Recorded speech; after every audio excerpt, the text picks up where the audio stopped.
Louange est à Allah, le Seigneur des mondes, et que Allah élève davantage les degrés du prophète Muhammad sallallahu alayhi wa sallam.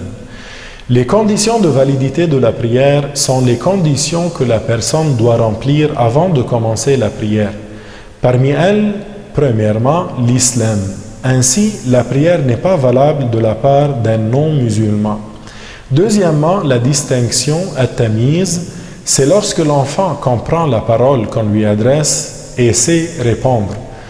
Troisièmement, le wudu, c'est-à-dire qu'il est indispensable que la personne ait le wudu, sinon sa prière n'est pas valable. Quatrièmement, la purification des vêtements, du corps et de l'emplacement où l'on prie de toute najasa non tolérable. Cinquièmement, couvrir la zone de pudeur, al-awra, c'est-à-dire que l'homme se couvre du nombril jusqu'aux genoux, tandis que la femme couvre tout le corps, sauf le visage et les mains jusqu'aux poignets. Sixièmement, savoir que le temps de la prière a commencé, c'est-à-dire que celui qui prie doit savoir que le temps de la prière a commencé. Septièmement, faire face à la qibla, c'est-à-dire vers la Kaaba honorée, qui est à la Mecque honorée.